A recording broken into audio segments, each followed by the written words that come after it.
Yeah, I'm so sorry. I really don't know. I'm gonna have to figure out like what causes the audio to go out during the live because that happened yesterday and today. So it seems like if I go to get a notification, like if I get a notification on my phone, it automatically cuts the sound out, which is annoying because why would you do that? So here is the style that I just did. We refreshed the roots. As you can see, I did not touch up anything but the roots. But the front. And then tomorrow, I'm just going to put these like in individual buns. But we're going to sleep with it open tonight.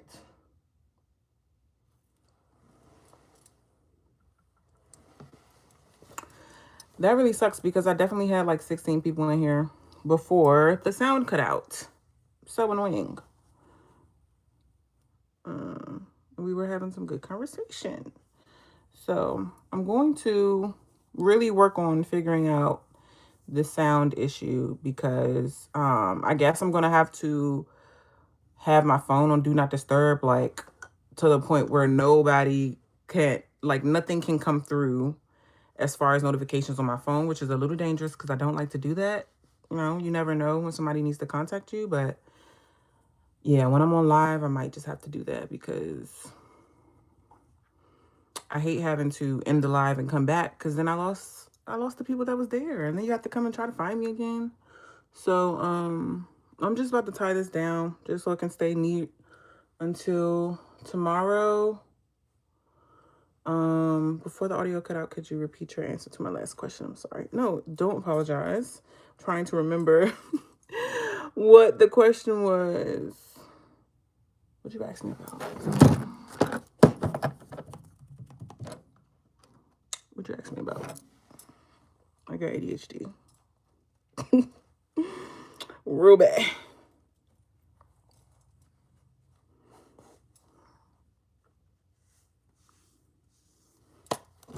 Or was it crochet maintenance? I think you asked me about crochet maintenance.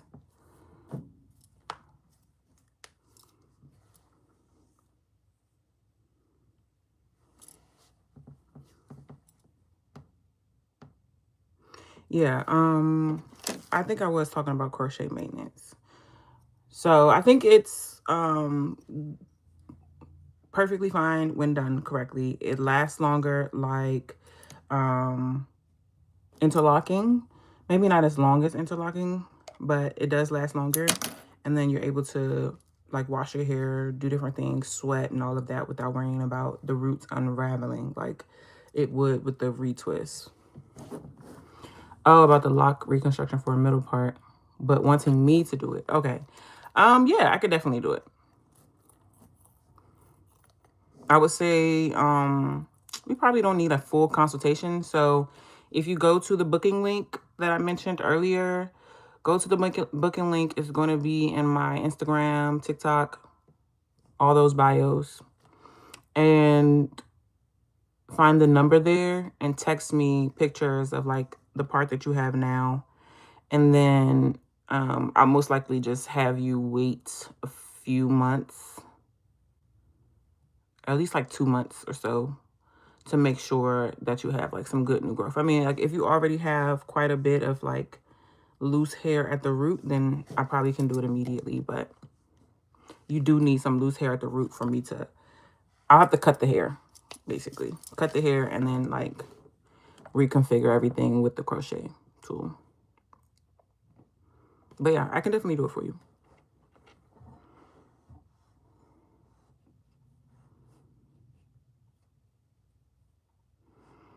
Do y'all have any other questions? I plan to get on here for like 30 minutes. I think I've been on here for about 30 minutes. So we can run it back tomorrow. I think Monday I'm going to plan and actually announce a live.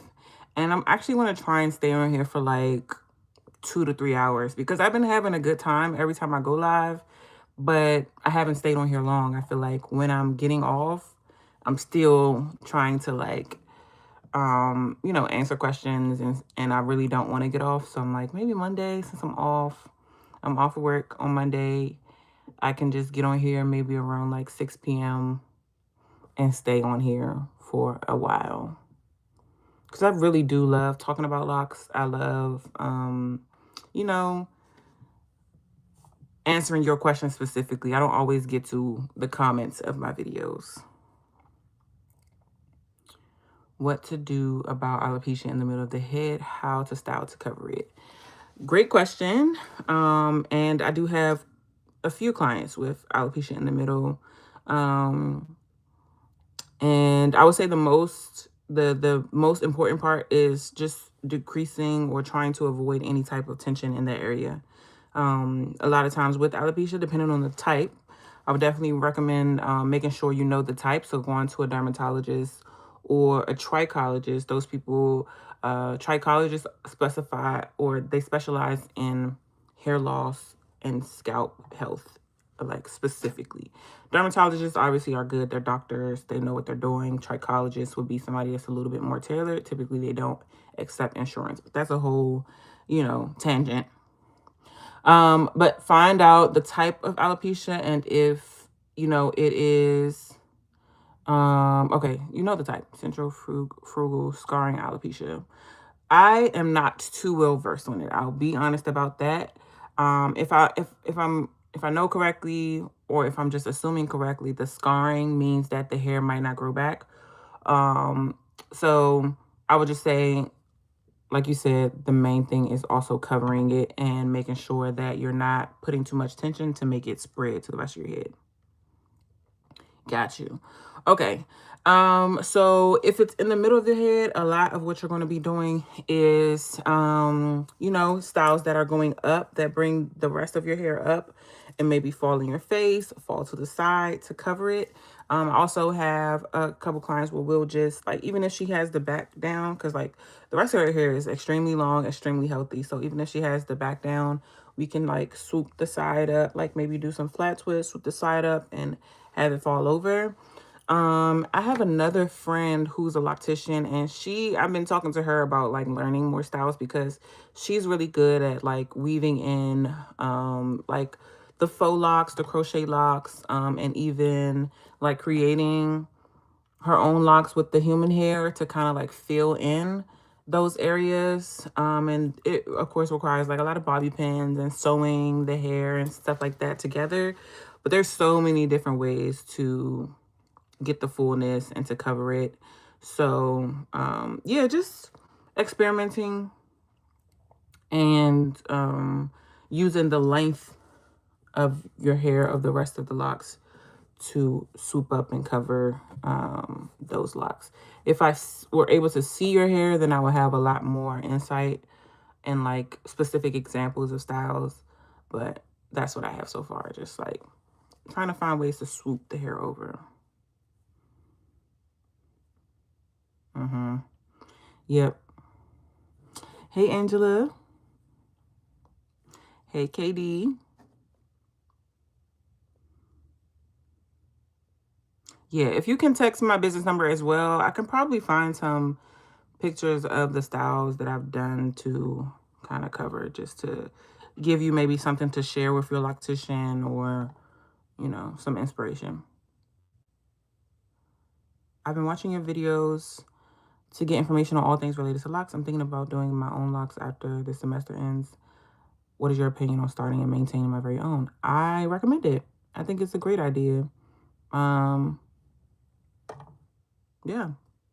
Do your research, figure out exactly what you want, and then do it. Don't be a perfectionist in the process, because it's impossible to do, you know, to have perfect locks.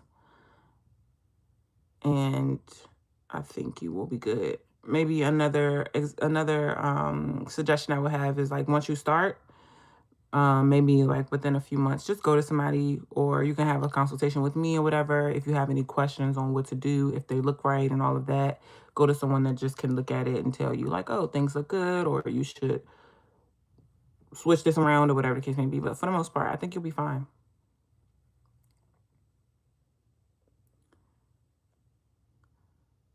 wait, you sent a gift?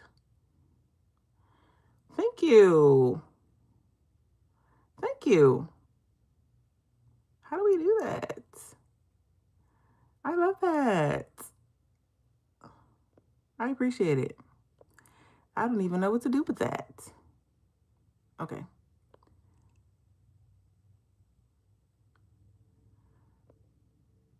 I got 3C4A hair. That's about chin length. When it's straight, how long do you think my starters will be?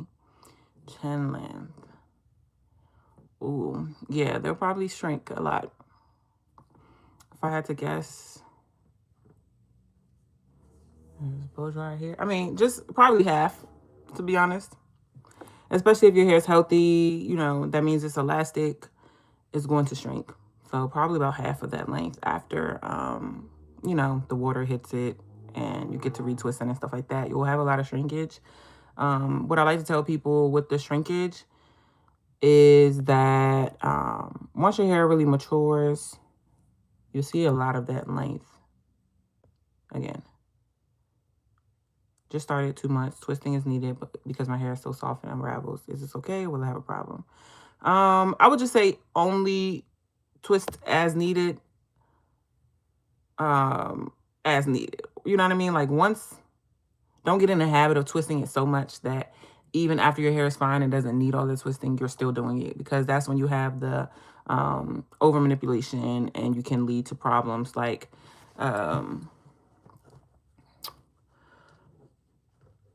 yeah, like breakage and thinning and all that stuff. So I typically tell people to twist once a month, you know, but if you feel like you really need it, then only do it for, like, do it temporarily, maybe the first few months.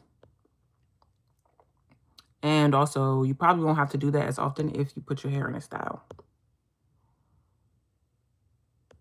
Yes, thank you. My locks are, I'm assuming that was going to be a compliment. Thank you. I've also got bleach in the front and it's giving a sometimes. So I'm thinking of going thicker. Does that sound like a good idea? Yes. It does sound like a good idea. However, if you're going to stop bleaching your hair and allow like the roots to grow in, it will eventually be thicker anyway. So create the parts based on your original hair texture, because the bleach definitely changed your hair texture. So your parts should be based on your original hair texture, because once the bleach starts growing out, the root will be really thick. So if you try to make a huge part because the bleach has like relaxed your hair some, just know that as your hair grows out and gets healthier with the black roots, then what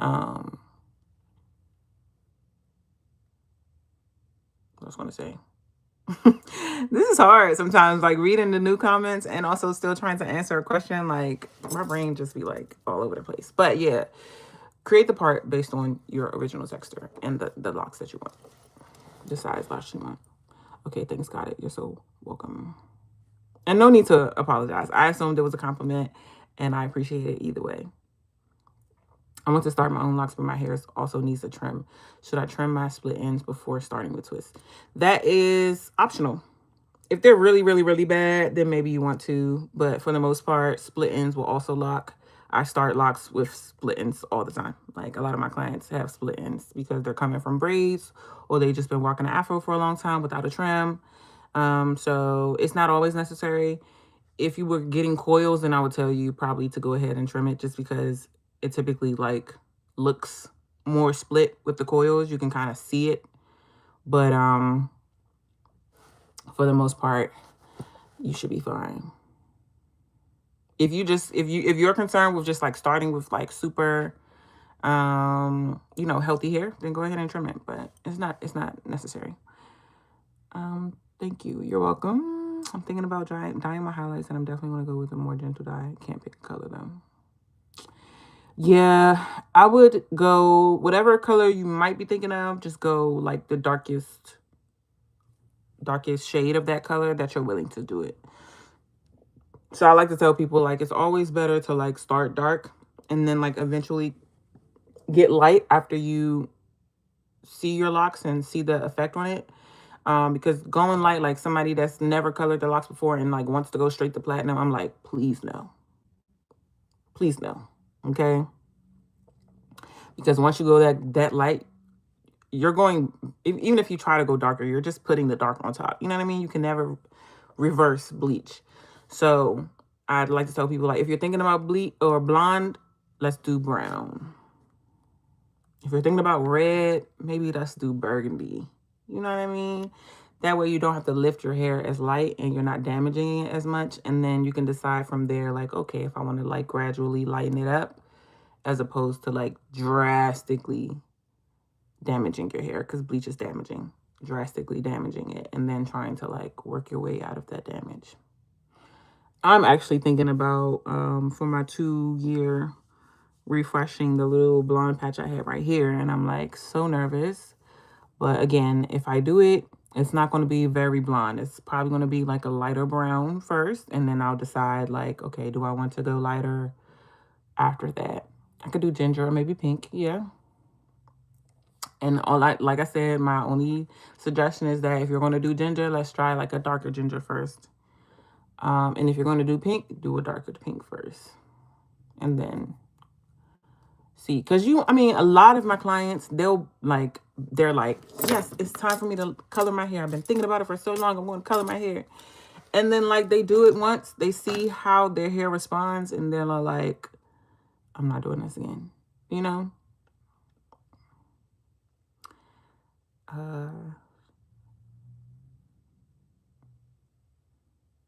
I feel like my god sister has that same syndrome. Is it similar to lupus? Robs my body of moisture, including my hair. What's the best way to keep my locks moisturized?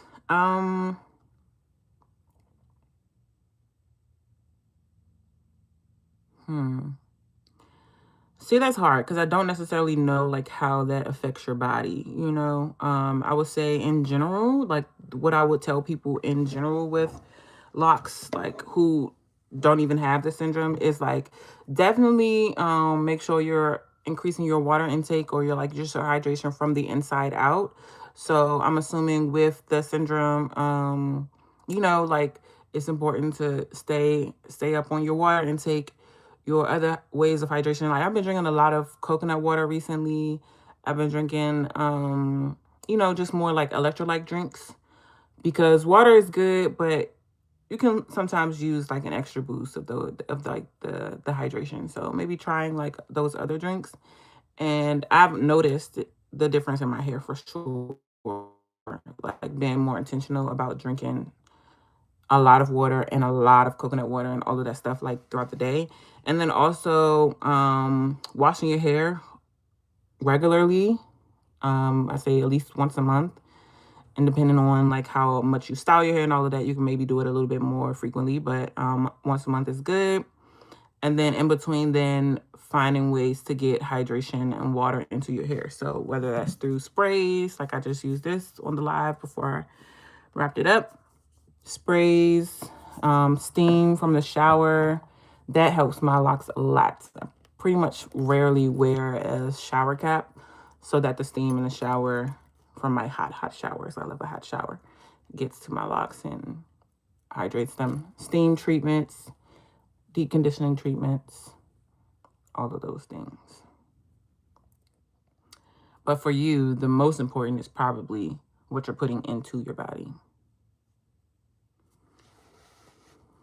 All right. Any last questions, y'all? I will be back. I've been loving this, so I will continue to do these lives. I'm really having a lot of fun. And I'm glad that, you all have some good questions, that you're finding it helpful. Could I use fresh hibiscus instead of rose water? I've heard of hibiscus being used in hair products. I don't see anything wrong with it. I would definitely say just do a little bit of research. to make sure you don't like have to mix it with something else. Like a lot of like really natural ingredients, sometimes you have to mix it with something else to make it more effective. But I've seen hibiscus be used in hair products. I just personally haven't created a product with it, but that sounds good, honestly. Probably smells good too.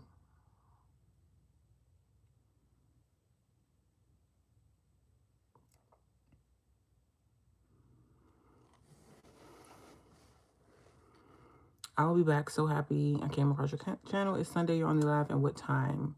So, I honestly just recently started going live like a week ago. And I just told myself that I wanted to go live as much as possible, like every day, hopefully, until the end of the year and just see like where it goes. And I've really been loving it. I probably will continue to keep doing this after the new year, because I can tell that it has been, beneficial for both of us. So I guess in the new year, I will create a schedule for going live. But I will say, if you can have your notifications on, and you just go to my channel, and I believe that you're able to click the bell to have my notifications on. So you'll get a notification every time I'm live. I was going live in the mornings when I was getting ready, but I feel like I get more engagement when it's at night. So I'll try to do a mix of both to still like kind of experiment and see like, okay, when are people on live? When do people ask more questions and all of that? And then I'll come up with the schedule from there. But yeah, I definitely want to be doing it like every night. Tomorrow, I don't think that I'm going to make it because my best friend's in town, and she had her son a couple months ago, and that would be my first time meeting him. So I'm probably going to be like smelling the baby. I love babies. So I'm probably going to be all up in his face, in her face, tomorrow. So I won't be back on here tomorrow night, but Monday, there's going to be a longer live for sure. And I'm thinking like late afternoon / evening, maybe 5 to 6, and then like a 2 to 3 hour live, so I can catch as many people as possible. Have fun. Thank you. I'm glad y'all living their lives. And okay, that time will be good, so you can be in your PJs and with your tea. You have a peaceful night as well. Thank you. Okay, cool. So I'll be in my PJs with my tea on Monday as well. Ready to talk to y'all and answer your questions. But I've been having a good time. So you all have a great night. I will be leaving all of these replays up here. So if you kind of have some time and you want to see the other questions I've answered on other lives, you can go to the live tab on my profile, on my channel, to see the other replays as well. So good night, y'all.